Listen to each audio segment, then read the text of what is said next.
Licenciado en Filosofía por la Universidad de Buenos Aires, Darío Stanraiver ha llevado la disciplina a la televisión, Mentira la Verdad, Canal Encuentro, y la radio, Demasiado Humano, Futurock, así como también el teatro con Desencajados y Salir de la Caverna. Docente en todos los niveles, da clases en el CBC de la UBA, en la Universidad de Harlingen y en Flaxo. Es autor de Filosofía en 11 frases, recibió el diploma al mérito del Premio Konex en Periodismo y Comunicación 2017 y hoy presentamos el segundo tomo, son dos, de su Filosofía a martillazos.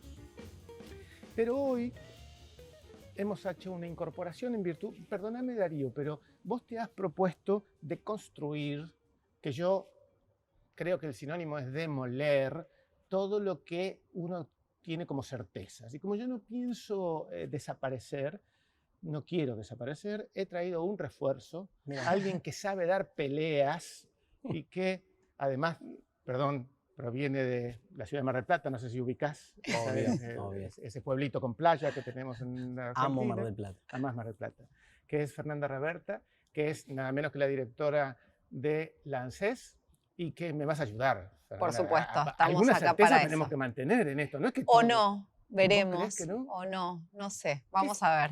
¿Se puede, no? Yo empiezo al revés. ¿Se puede ser funcionario y no tener certezas? Qué difícil. ¿Sabes que es una de las cosas que me anoté para preguntarte? para que yo te conteste. Para que vos me contestes.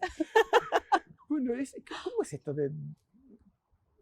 Ninguna certeza, vos personalmente, sos Darío Stanraiver, deconstruís todo, pero de alguna certeza tenés que partir algo, la realidad, no sé, nosotros somos 3 personas acá hablando de un libro. No, ni hablar, o sea, me parece que cuando uno hace filosofía, pone a la realidad cotidiana entre paréntesis. Los griegos decían enepogé, que es suspensión del juicio, ¿no? Es como poner entre paréntesis la realidad y entonces hincar a esa realidad con el martillo, con la cuña de la filosofía, llevar al extremo esos supuestos que de algún modo hacen que la realidad funcione. Ahora, mientras vas al baño y usas papel higiénico, digo, no te estás preguntando por el rol, existe, no existe.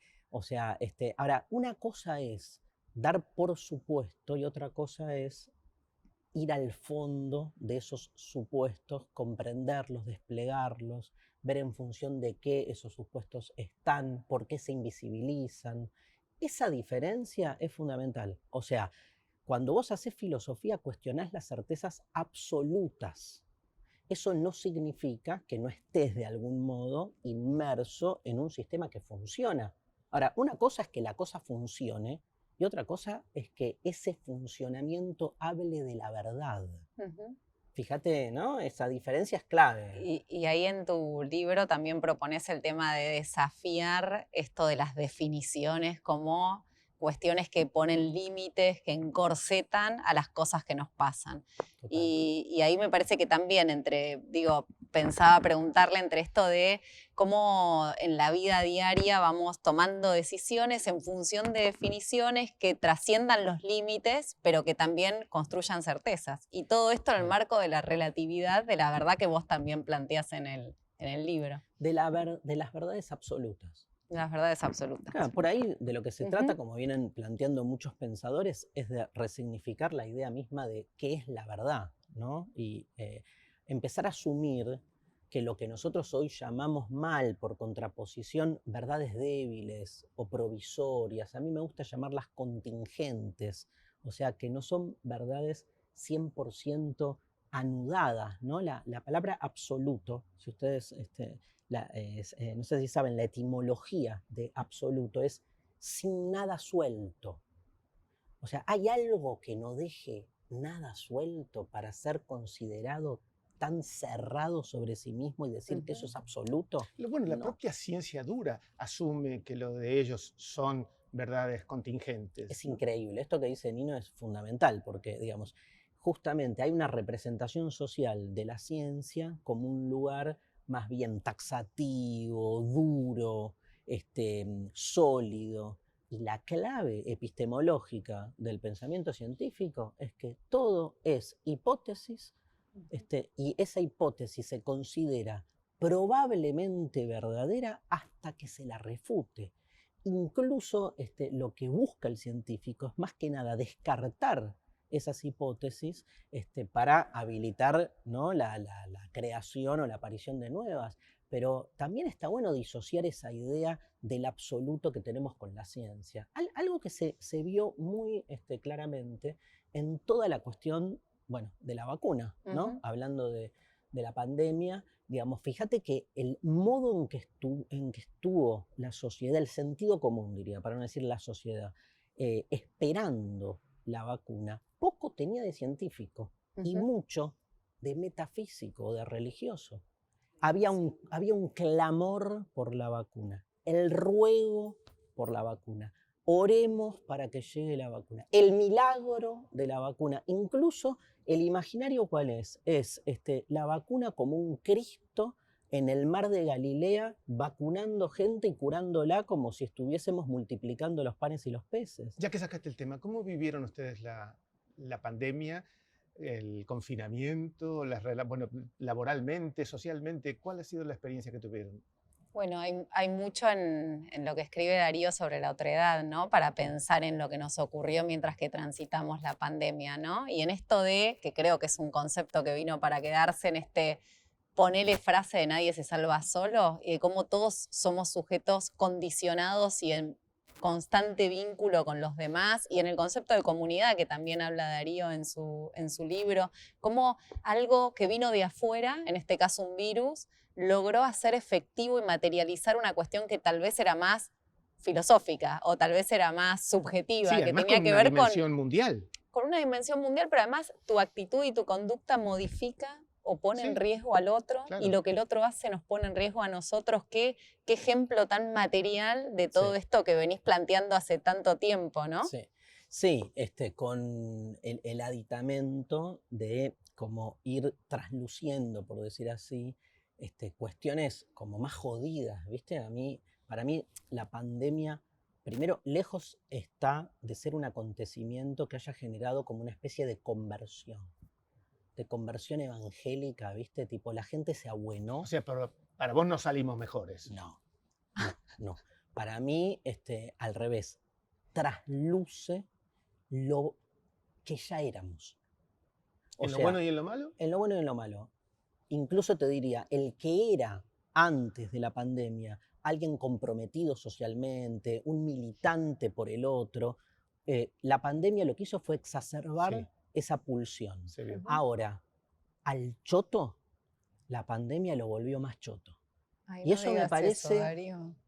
No, pero es es muy triste. Es literario, digamos, es como una percepción. Digamos, yo creo que en términos sociales soy la verdad que soy muy pesimista viendo qué fue lo que se generó en términos de construcción social. ¿Sabes? Ahora, en términos personales, me parece que se dio un fenómeno interesante, que es cómo muchos y muchas vimos socavados los cimientos de nuestros proyectos existenciales. Pero después lo que tiene que ver con la construcción más bien social, y no hablo de lo institucional, ¿no? Hablo de esto que decías vos, Fer, la relación con el otro. O sea, el otro se volvió un agente de contagio permanente.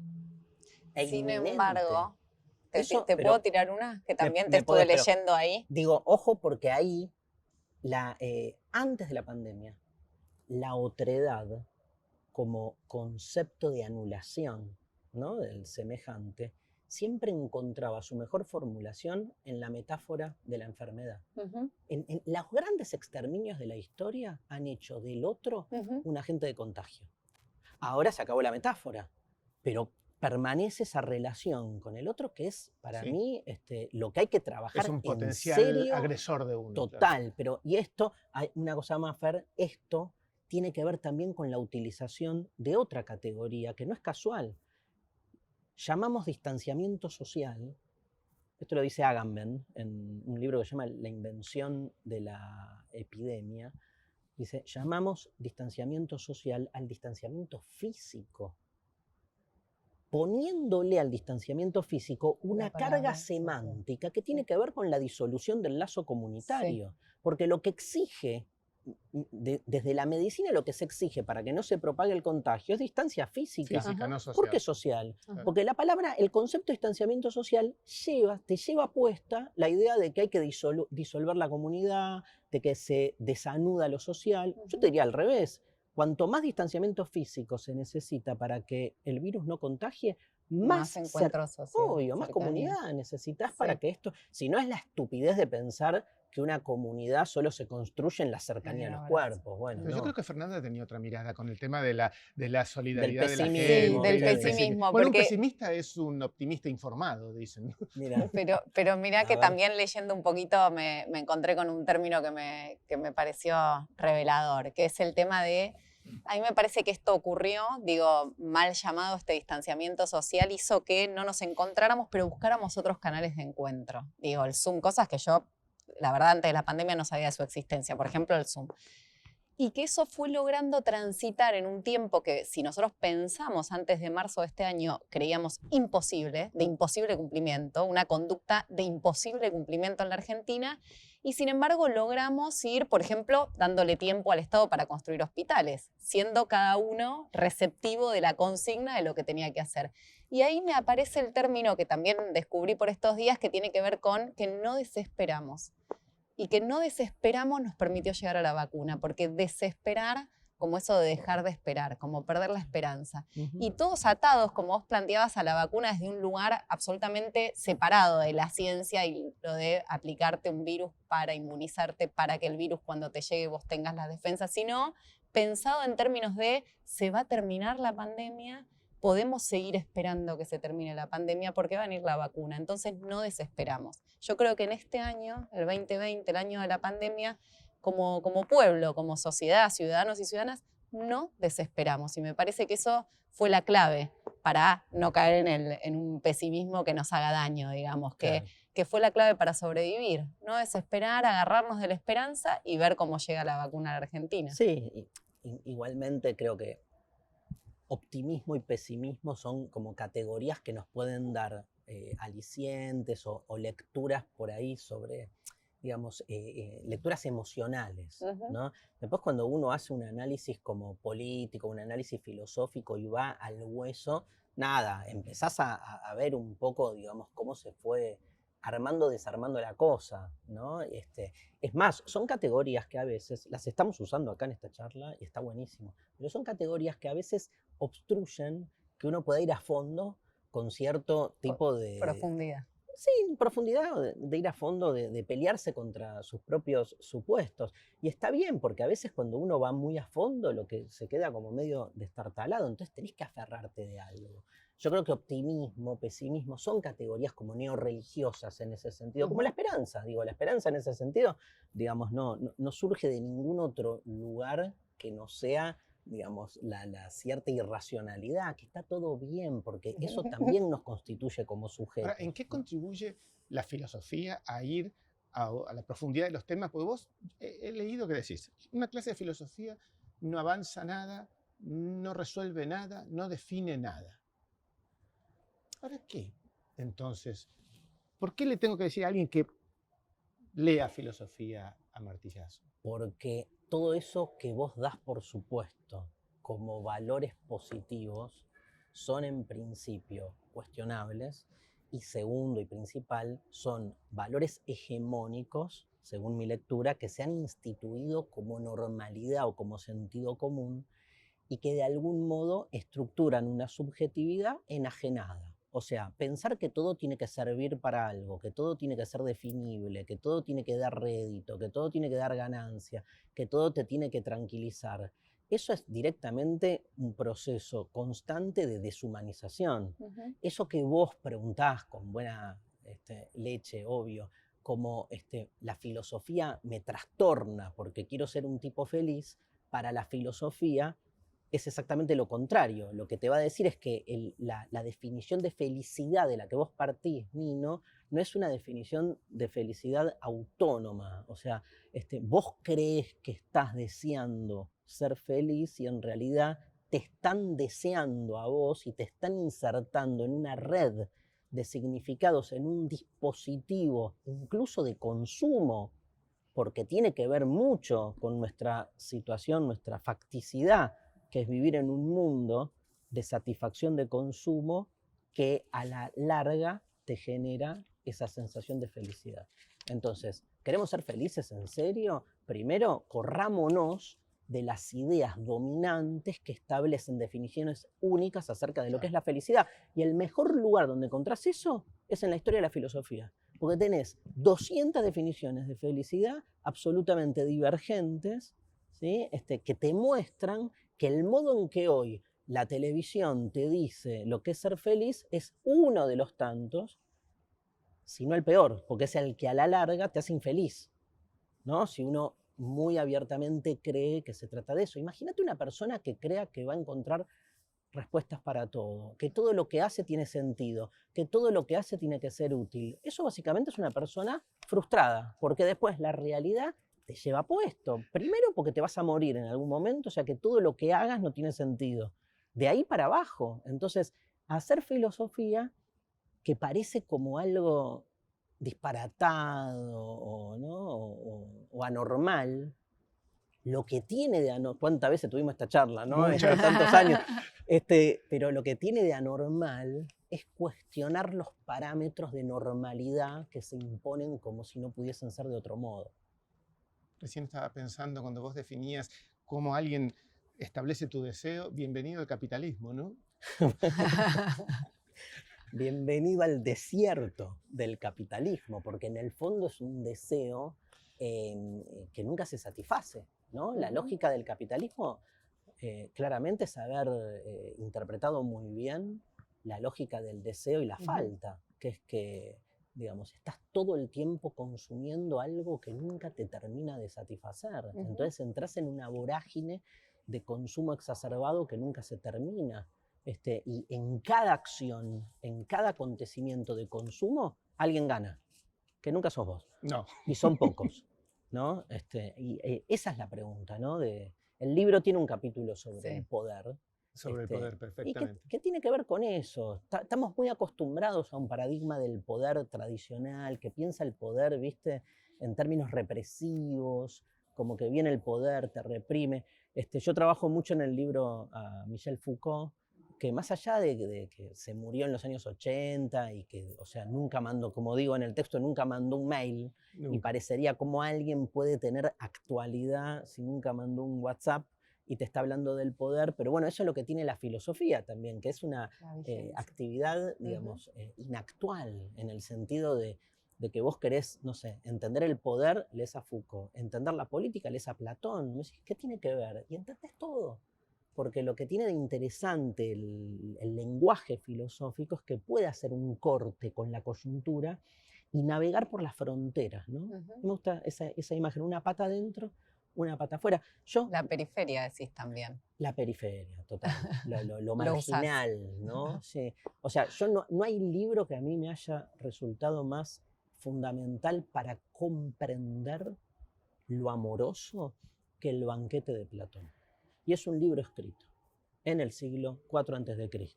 Un libro escrito en Atenas, donde la mujer no era ciudadana, donde, digamos, todo lo que se cuenta en ese libro en términos sociológicos no tiene, pero nada que ver con el amor tal como lo vivimos nosotros. Y sin embargo es un libro absolutamente esclarecedor. Pero eso tiene la filosofía. Vos lees un libro científico escrito en la antigüedad y no te sirve. No sirve. O sea, no, un ascensor no funciona leyendo la física de Aristóteles. Ahora, el amor sí funciona leyendo el banquete de Platón. Es muy interesante Platón, esa diferencia. Aristóteles, Foucault, pero vos tenés otros filósofos Amichis. fetiche, ¿no? Nietzsche, Derrida, ¿no? Siempre novios, son novios. Son novios, eso. Para mí son novios. ¿Qué es lo que te pega a ellos? Y me erotizan. Son novios, ¿qué quieres que diga? Me tengo que cuidar. Me calientan muy poco texto. Sí. Nos pasa a muchos de los que nos dedicamos a esto. Lo hablaba con Rolón la otra vez, que es que cada vez son menos los textos que te provocan, ¿no? Porque es muy difícil. Uno ya ya fue provocada muchas veces, a vos te debe pasar también, digo, ya pasa con los te miro, digo, pasa con los liderazgos políticos, con las referencias. O sea, yo cuando era adolescente tenía 200 referentes, hoy tengo 3. Y en 10 años ninguno. Pero porque le vas cada vez más encontrando la hilacha, ¿no? Y humanizando, ¿no? También. Sí, está bueno lo que decís. Por ahí esas referencias son falsas referencias, o sea, que te vendían un mundo, hablando de amor platónico, justamente un mundo ilusorio. Bueno, este año pasado, con la muerte del Diego, ¿no? Un poco se puso... También el debate de los ídolos, Sí, las referencias con lo del Diego. Fundamental. Parece Yo te he clave escuchado eso. también hablar Sí. sobre eso de pensar en una referencia tan importante y en el que sea el todo y que es, ¿no? El todo Sí. en esa referencia cuando humanizamos a las personas. Totalmente. Es que las grandes idolatrías son justamente la negación de lo humano y no es otra de las tantas formas de resignificar de esas, ¿viste? Esas frases. Yo por algo me pongo tan obsesivo con las frases, la frase de Marx y esa idea de la religión como opio, ¿no? Me parece fundamental porque en la época en que Marx escribe este texto, esta crítica a la filosofía del derecho de Hegel y aparece la frase, la religión es el opio del pueblo, lo que Marx dice y lo que se discutía en ese momento era que la crítica a la religión era una manera de avanzar sobre una crítica de todos los aspectos culturales. Es como un hilo conductor, o sea, si vos entendés el andamiaje de la religión, entendés todo. Entendés el mundo del espectáculo, el mundo del deporte, el mundo de la política, porque hay algo en la creación de esas falsas idolatrías, de ese mundo invertido, como dice Marx, que después está presente en todo lo que hacemos. Digo, no adoramos más al Dios judío cristiano, pero adoramos a Messi, o adoramos a una figura del espectáculo, o a un actor, y el problema es la adoración. ¿Y en qué es lo que ponemos en esa adoración que de algún modo expresa algo que nos falta, ¿no? Esa idealización es muy dañina. Porque en todo caso un ídolo, y por eso me parece lo fuerte de Maradona, un ídolo no tiene, o sea, para mí un ídolo tiene que ser alguien como uno. Digo, mis grandes ídolos la cagan, mis grandes ídolos metieron la pata, mis grandes ídolos son contradictorios. Entonces la referencia pasa por otro lado, pero venimos de una cultura religiosa que sigue siendo religiosa en el modo de adorar a los, en este tiempo de espectacularización de la realidad, de adorar a los nuevos protagonistas de ese mundo del espectáculo, que además, Fernanda, y te digo a vos porque sos un animal político, ¿no? En el sentido aristotélico, se llevó puesto a la política también. Entonces vos ves que la política se ha espectacularizado y que son todos como actores que están más pendientes, ¿no? de seguir el guión que se exige para hacer lo que hay que hacer, sabiendo que en realidad el zapping se lleva puesto al voto. Digo, este es el lugar último que hay que pelear para que no suceda, ¿no? Tenés un capítulo específico de la muerte. Sí. Primero, ¿por qué ese capítulo de la muerte? Y segundo, mencionás que Platón decía que sostener la filosofía era aprender a morir. Sí. ¿Cómo se explica eso? Prefiero seguir hablando de política. ¿Sabes qué me imaginé? Hablaba de lo que vos habías Pero escrito. lo podemos A ver. linkear un poquito. Sí, siempre. Aprender a morir es... la frase de Platón es: la filosofía es un ejercicio para la muerte, ¿no? La dice en el Fedón, que es el libro donde se cuenta la muerte de su ídolo, que es Sócrates, ¿no? Deleuze decía: si vos querés entender a un filósofo, preguntale, como si fuera un amigo, ¿cuál es tu problema? ¿No? Y si, es muy linda esa imagen, y si uno le preguntase a Platón, che, ¿cuál es tu problema? Platón te hubiese dicho: la muerte de Sócrates. Entonces entendés todo lo que escribe a partir de ese eje. Digo, porque después entendés por qué escribió La República, por qué escribió El Banquete, porque toda su vida está atravesada por esa injusticia originaria, que es la injusta sentencia y muerte en realidad condena, ¿no?, de un Sócrates al que acusan falsamente. O sea, toda la filosofía de Platón es un intento de resarcir, de redimir una injusticia legal, jurídica, política. O sea, ¿cómo no va a ser política la filosofía si en su origen tiene que ver con eso? Entonces después, obvio, Nino, Platón te habla o te explica en el libro donde te cuenta la muerte de Sócrates, obvio que te está diciendo, y mirá, los buenos tienen asegurado su lugar en el cielo. ¿Pero por qué? Y porque se lo llevaron puesto injustamente. El poder ateniense que no se bancaba, este maestro, Sócrates, que les ponía los puntos en las íes, ¿no? Nino, ¿te parece que le preguntemos a Ariel cuál es su problema? La muerte. ¿Cuál es tu problema? La muerte como concepto, sí. O sea, tendría que ir viendo como distintas... Qué mala que sos, aparte. Tendría que ver como distintas betas, Tu ¿no? amigo, No, tu amigo porque... Rolón, que lo has mencionado Sí. recién, él sostiene siempre, Sí. a 15 años, Sí. el único conflicto que tiene el ser humano es el sexo y la muerte. Ujú. Y no hay otro para él. No, está bien, pero en términos como... Me gusta porque en relación a lo que te decía de Deleuze, o sea, evidentemente hay un hecho biográfico en mi vida que me llevó, me impactó de tal modo que me llevó a dedicarme no solo a hacer filosofía, sino a hacer este tipo de filosofía. O sea, ¿por qué, digamos, no me dediqué a ser un lector y propagador de la filosofía de Santo Tomás de Aquino en la Universidad Católica Argentina? Y a defender el orden natural y todo eso, y me tocó esto. Porque en algún punto te toca esto, ¿no? Nietzsche decía en el Ecce Homo, que es donde relata un poco la historia de cómo se le ocurrieron sus ideas, dice que sus ideas más importantes no las eligió, casi como una metáfora. Él dice, me fui, porque estaba podrido, me dolía la cabeza, siempre le dolía la cabeza a Nietzsche, y me fui de vacaciones y estaba dando un paseo por el bosque en una montaña, y dice, y me asaltó el Zaratustra. Y dice, ¿cómo te asaltó el Zaratustra? Sí, me asaltó. Me encanta el verbo ahí, sin sus connotaciones sociales, ¿no? Pero me asaltó, es esa cosa de...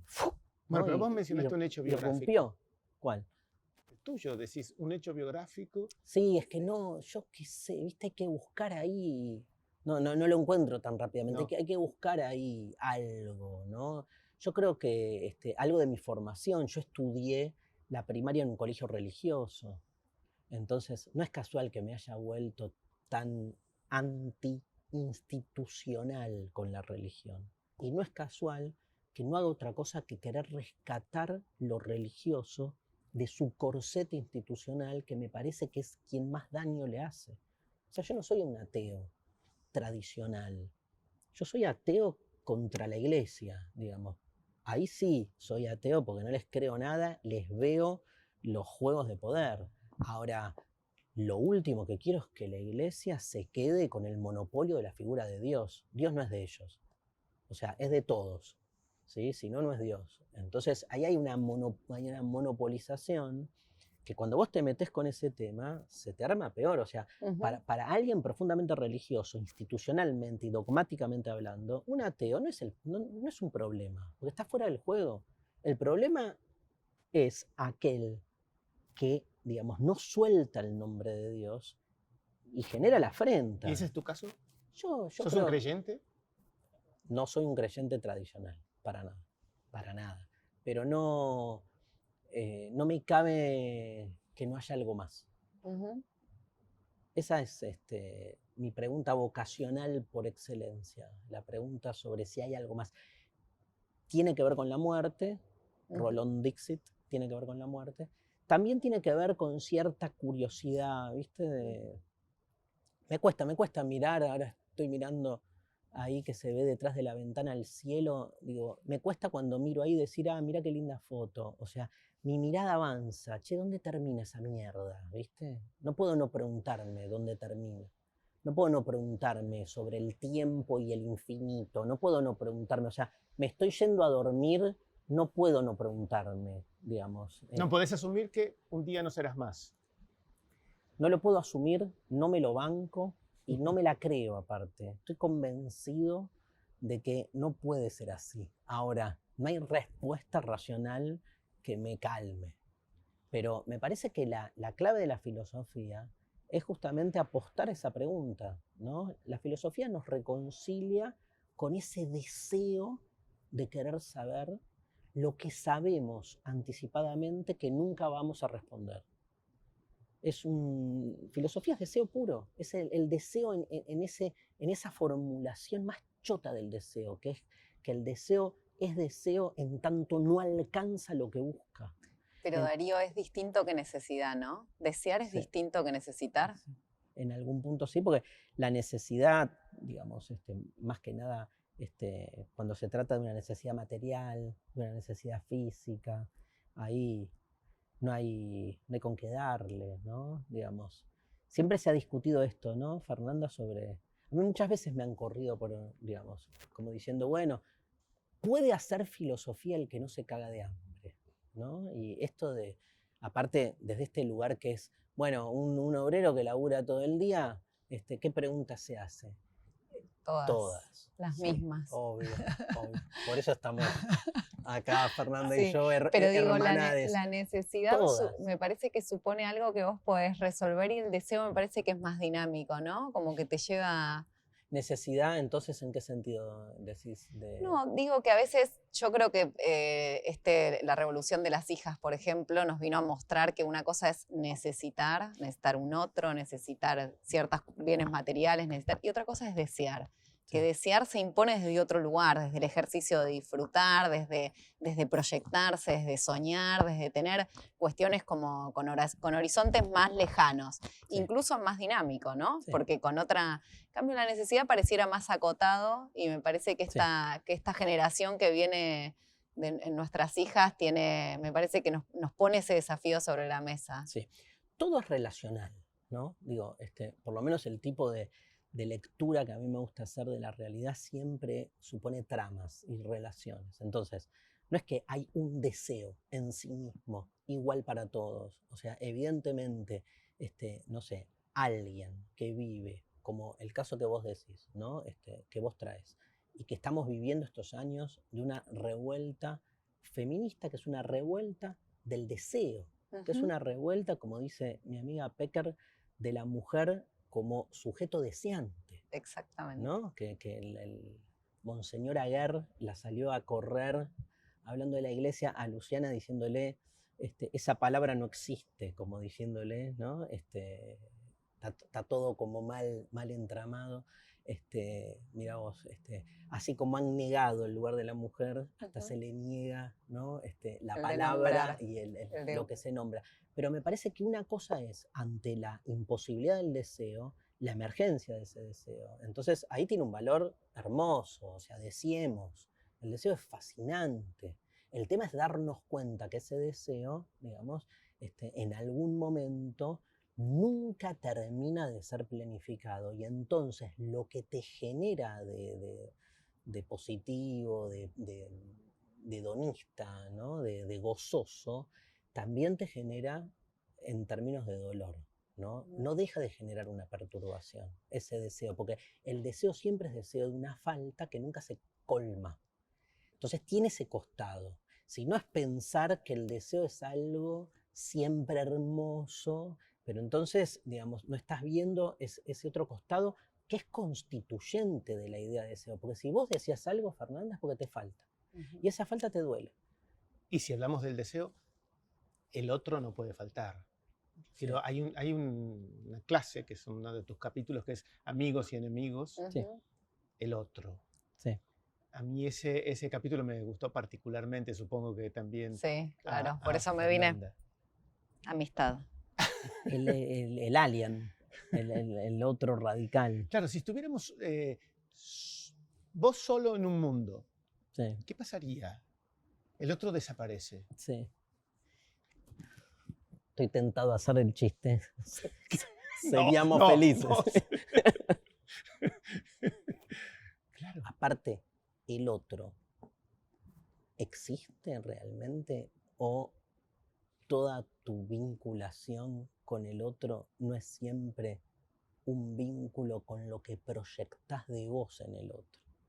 Hay un lugar donde si uno se pone a hacer filosofía, volviendo a esa pregunta que me hiciste al inicio, y escarbás, y te vas al carajo, te vas al extremo, y uno siempre se relaciona no con el otro en tanto otro, sino con lo que uno necesita que el otro sea. Digo, uno está siempre rodeado de fantasmas. Entonces, no sé si es muy distinto ese mundo donde uno está solo, de muchas personas que no pueden sino vivir como si estuviesen solos, porque hacen de los otros solo medios o accesorios para su propio desarrollo, ¿no? ¿Pasa y eso en expansión. la política, Fernanda? Me refiero al otro, al enemigo, a lo que yo proyecto, a cómo lo configuro, cómo me sirve Por para... supuesto, la política y la filosofía están muy emparentadas. Sí. Porque sí, claro que sí.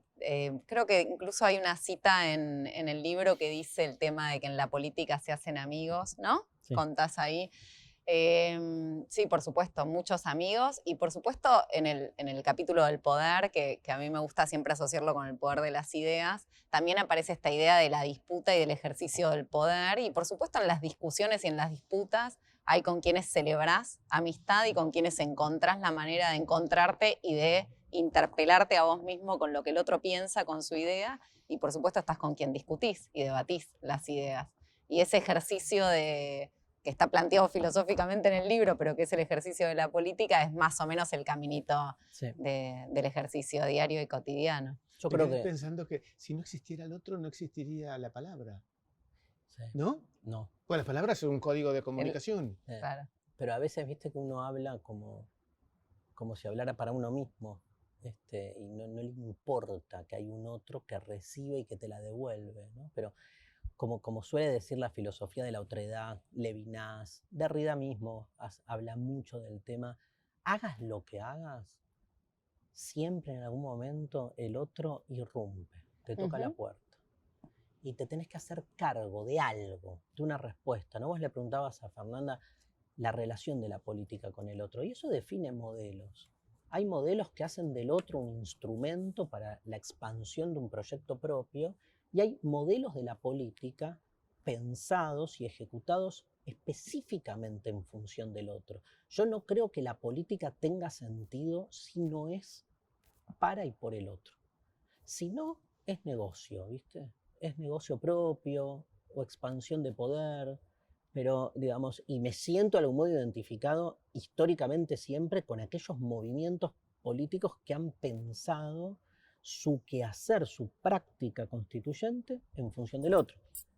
A veces la habrán hecho mejor, peor, pero me parece que hay algo ahí, y subrayemos una palabra que para muchos está vetusta, hay algo ideológico que marca, digamos, el lugar en el que uno se siente cómodo, se siente parte, ¿no?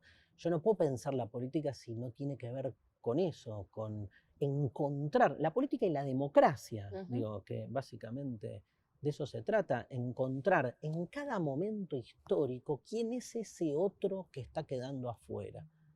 Entonces, para mí la militancia política tiene que ver con eso, con estar con la sensibilidad necesaria para poder percibir quiénes son hoy los otros. Y los otros son los que están afuera. Y si están afuera es porque no los vemos. Son otros porque no los visualizamos. Si los visualizáramos ya no serían otros. Y creo que en la Argentina han habido han habido pocos momentos históricos donde el otro se volvió sujeto político, sujeto de la historia, y esos pocos momentos obviamente han concitado una confrontación muy fuerte, ¿no? Tal vez no sea estrictamente filosófico, pero Borges decía que la amistad era, el culto de la amistad, una cuestión identidad argentina particularmente. ¿Pensás cómo somos nosotros con esa relación de la amistad? Sí, bueno, el capítulo de la amistad, como decís vos, que te gustó, y a vos también, para mí hace como una diferencia importante con el resto del libro. Sí. Me parece que, aparte, el resto del libro son clases que di en la Universidad de Rosario. Esta fue una charla que di en otro contexto, y entonces tiene otro armado. y la verdad que es un tema que yo vengo trabajando hace años y lo disfruto muchísimo. Ahí hay una base, Nino, retomando la frase de Borges, que es, digamos, poder salirse de los modos hegemónicos de pensar la amistad. Básicamente, esa idea, retomemos la Biblia, hoy estoy medio, ¿no? Recurrente. Con la Biblia. Pero, digamos, con el famoso ama a tu prójimo como a ti mismo, ¿no? Una frase que deconstruimos absolutamente por muchas, digamos, cuestiones, pero me quiero detener en la cuestión del prójimo, porque hay una idea de que la amistad tiene que ver con ser amigo de alguien semejante, cercano, alguien con quien compartís algo, ¿no? Y de algún modo es como un poco lo que la Biblia imparte, esta idea de que a nosotros nos pasa, nuestros amigos son seres básicamente muy parecidos a nosotros. Aristóteles definía la amistad como un amigo es mi otro yo. Es una frase, digamos, concreta y contundente. Es como un otro yo, porque claramente es muy parecido a mí. El tema es, ¿qué me nutre alguien que sea tan parecido a mí?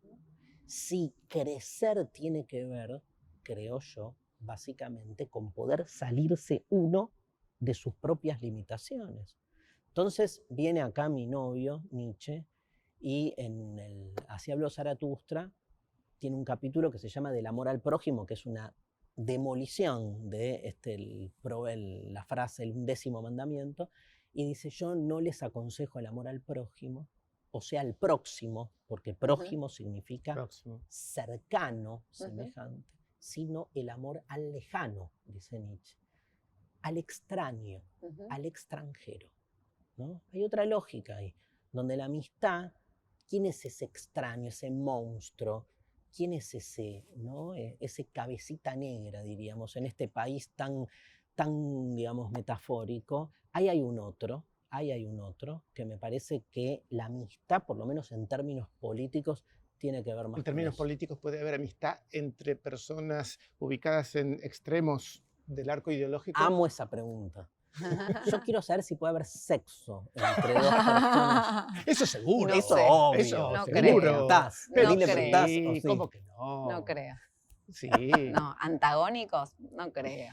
¿Tenés amigos en el arco opositor? Sí, claro, sí.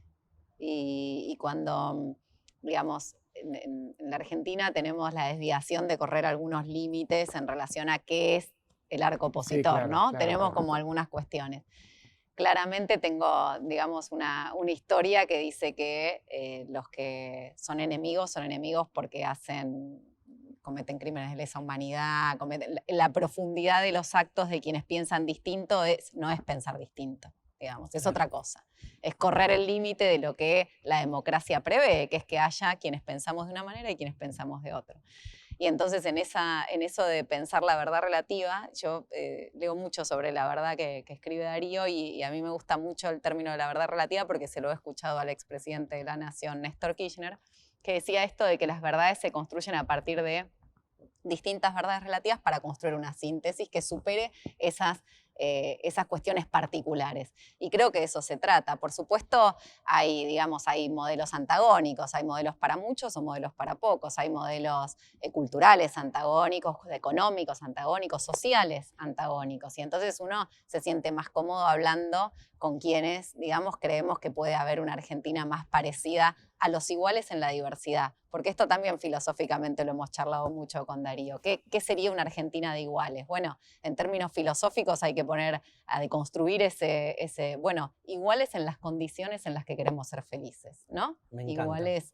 Iguales en las oportunidades para agarrarnos de herramientas que nos permitan desarrollarnos. Y ahí también está en el concepto de comunidad en el libro, aparece esta cuestión de deconstruir la idea de si es desarrollarse uno para desarrollar la comunidad, si es desarrollar la comunidad donde nos desarrollamos las familias, las personas que intervenimos en esa comunidad. Bueno, en esa discusión se trata el ejercicio de la democracia. Y en la democracia tiene que haber lugar para todos y para todas, para los otros, para los que piensan iguales, para los que piensan distinto. Bueno, ¿Qué lectura del libro? Gracias. sí, con Sí. profundidad. No, en serio. en Y serio. decir que no hablamos de lo contemporáneo, el primer cierto, porque capítulo, es la primera falta ese clase de la capítulo. contemporánea. Sí. Quiero contestar esto también. O sea, mi mejor amigo es alguien que está en las antípodas de la política partidaria en la que estoy yo.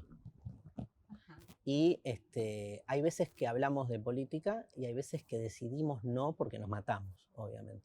Pero es mi mejor amigo. Ujú. Y no tengo coincidencias en ese lugar. Y tengo un montón de compañeros y compañeras con los que tengo coincidencias en términos ideológicos, militantes y políticos, Que no sos tan que no amigo. soy amigo Ujú. ni me interesa hacerlo y que no, nada, digo, porque pasa por otro lado también. ¿Es un amigo de la infancia? No, Ah. no, es un amigo de la facultad, pero... No, porque uno podría entenderlo más, ¿no? Porque También, el cariño sí, sí. y el afecto. Pero bueno, tengo amigos hinchas de gimnasia, por ejemplo, que es como más compasivo eso, pero no importa. Te cuento que se supone que yo soy de gimnasia. Y te digo, se Cierto, supone... tenés razón. Y yo también.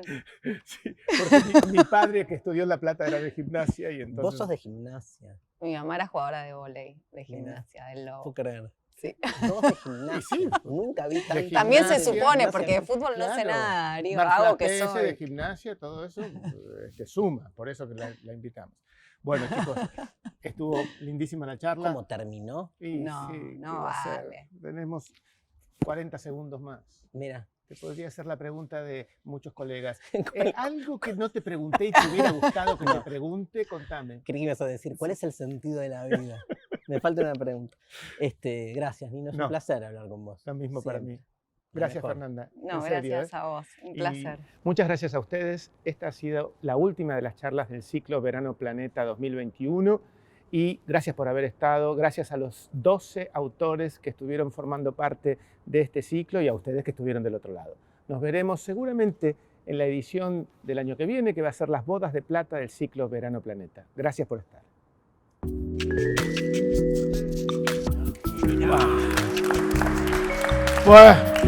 Terminó.